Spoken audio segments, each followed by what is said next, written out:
اس راستے میں چلنے والا پورا نہیں کرتا تو وہ اس کام میں، اس راستے میں چل نہیں سکتا، وہ اس راستے میں چل نہیں سکتا۔ اس کے نہ چلنے کے 100 بہانے مل جائیں گے اس کو، اگر صبر اور تقوی نہیں ہے۔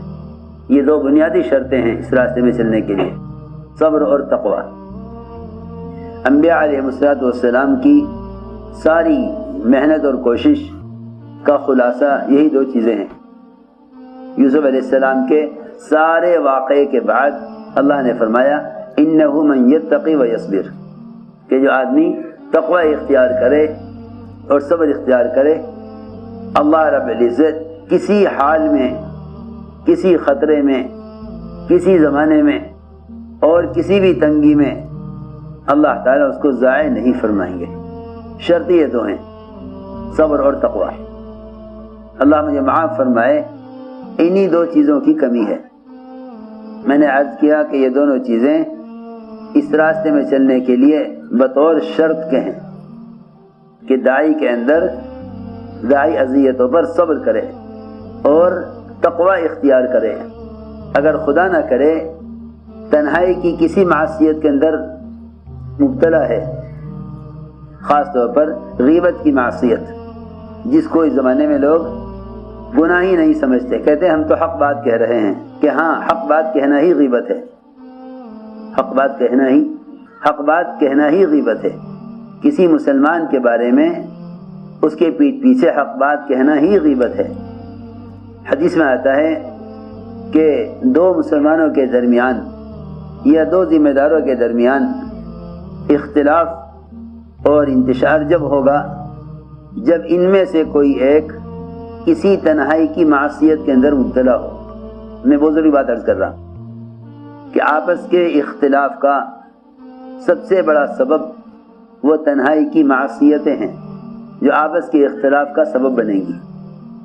وہ تنہائی کی معصیتیں ہیں جو آپس کے اختلاف کا سبب بنیں گی، کیونکہ جب اللہ رب العزت کی ذات عالی کے ساتھ تقوی کے ذریعے تعلق گہرا نہیں ہوگا تو ان کے مخلوق کے درمیان کے معاملات بگڑیں گے، ان کے مخلوق کے درمیان کے معاملات بگڑیں گے۔ اگر اللہ کی ذات عالی کے ساتھ تعلق گہرا نہیں ہے تقوی کے ذریعے تو ان کے اور مخلوق کے درمیان کے تعلقات بگڑیں گے، اور اگر اللہ کی ذات عالی کے ساتھ تعلق گہرا ہے تو ان کے اور مخلوق کے درمیان کے تعلقات سدھریں گے۔ من اصلح ما بینہ وبین اللہ اصلح اللہ ما بینہ وبین خلقہ، کہ جو اپنے اللہ کے درمیان کے معاملے کو درست کر لے، اللہ اس کے مخلوق کے درمیان کے معاملات کو درست فرما دیتے ہیں۔ اسے میں نے عرض کیا کہ 2 چیزیں شرط کے درجے میں ہیں، صبر اور تقوی۔ حضور اکرم صلی اللہ علیہ وسلم نے خود اور اپنے صحابہ کو سب سے زیادہ اس پر آمادہ کیا، اور سب سے زیادہ مشق جو صحابہ کو کرائی ہے وہ ان 2 چیزوں کی کرائی ہے، صبر اور تقوی۔ صبر تو یہ ہے کہ جو چیز تمہیں اپنوں کی طرف سے پیش آوے تم اس کو برداشت کر جاؤ، حضور اکرم صلی اللہ علیہ وسلم نے ایسا عادی بنایا اپنے صحابہ کو صبر کا۔ ابو ذر غفاری رضی اللہ تعالی عنہ وہ مسجد میں سوئے ہوئے تھے، آپ نے انہیں حرکت دے کر اٹھایا، فرمایا ابو ذر مسجد میں کیوں سو رہے ہو؟ عرض کیا کہ میرا کوئی گھر نہیں ہے اس لیے مسجد میں رہتا ہوں، میرا کوئی گھر نہیں ہے اس لیے مسجد میں رہتا ہوں۔ اے ابو ذر یہ بتلاؤ جب تمہیں مدینے والے تنگ کریں گے تم کیا کرو گے؟ جب تمہیں مدینے والے تنگ کریں گے تم کیا کرو گے؟ ابو ذر رضی اللہ عنہ نے عرض کیا کہ میں مدینہ چھوڑ کر ملک شام چلا جاؤں گا۔ عرض کیا کہ میں مدینہ چھوڑ کر ملک شام چلا جاؤں گا۔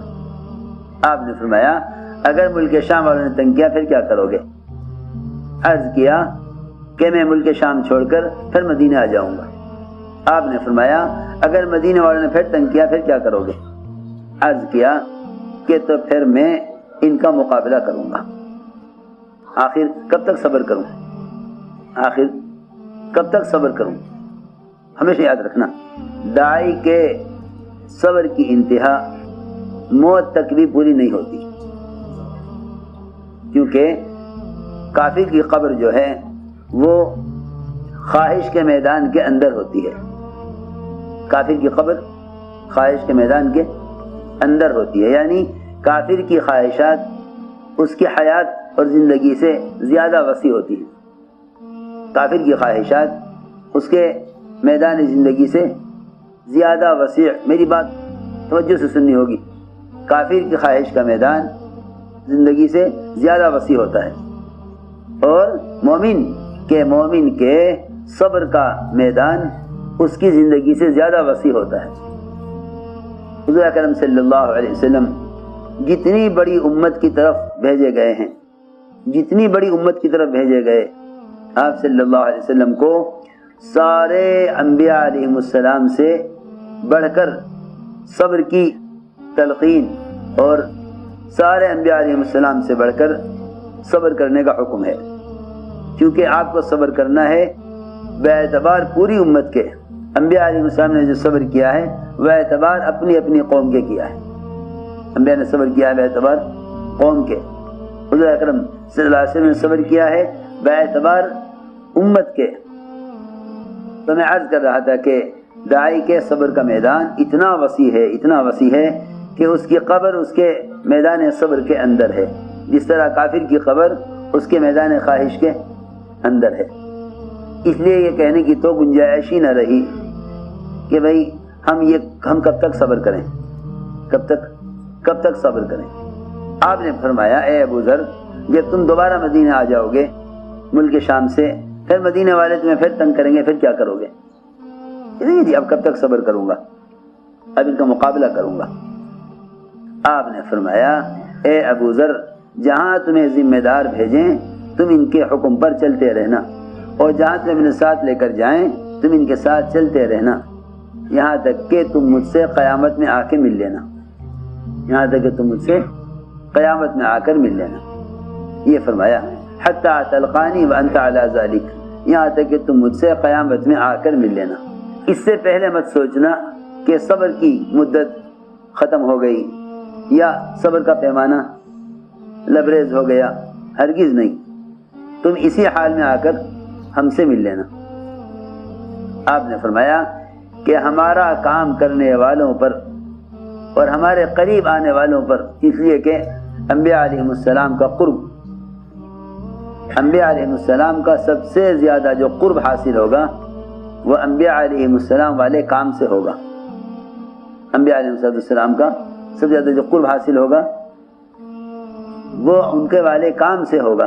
تو آپ نے فرمایا کہ جو ہمارے قریب آئے گا اس پر فقر و فاقہ، حالات اور ناگواریاں، تہمتیں اور الزامات، یہ ساری چیزیں اس پانی سے بھی زیادہ تیزی سے آئیں گی جو پانی پہاڑ کی چوٹی سے نیچے کی طرف آ رہا ہے۔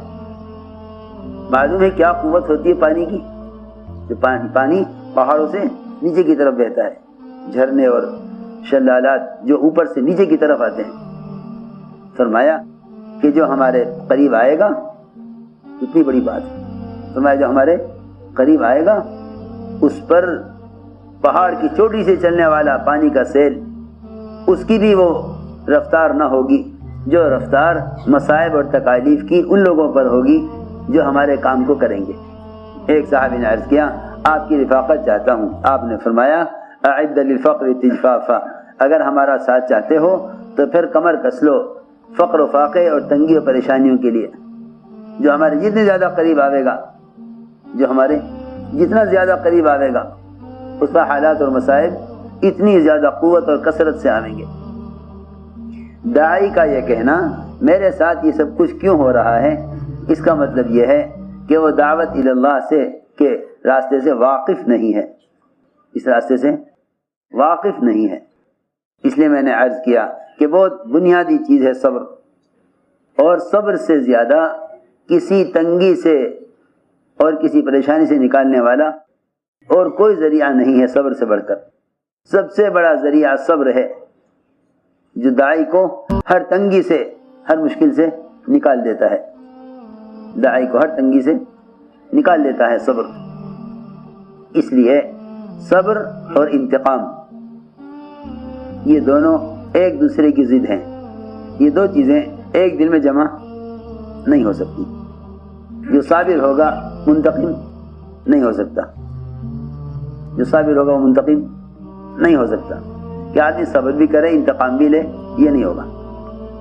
اللہ تعالی صبر میں اتنا زیادہ آزماتے ہیں، اتنا زیادہ آزماتے ہیں، اتنا زیادہ آزماتے ہیں کہ اس کی آزمائش کا تصور نہیں کیا جا سکتا، اتنا صبر میں آزماتے ہیں، اتنا آزماتے ہیں اللہ تعالیٰ انبیاء علیہ السلام کو کہ انبیاء علیہ السلام ظاہری اعتبار سے پوری طرح مایوس ہو جاتے ہیں، پوری طرح کہ ہم کچھ نہیں کر سکتے، ہم کچھ نہیں کر سکتے۔ یہ آزمائش اس لیے ہوتی ہے، اللہ تعالیٰ دیکھنا چاہتے ہیں کہ حالات کو تنگ کر کے دیکھو انہیں ہمارے کام پر کتنی بصیرت ہے۔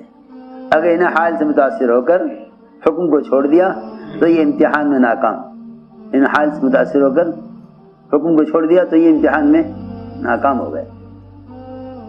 اگر حال سے متاثر ہو کر حکم کو چھوڑ رہے ہیں تو یہ ناکام ہو گئے۔ اگر حال سے متاثر ہو کر حکم کو چھوڑ رہے ہیں تو یہ ناکام ہو گئے۔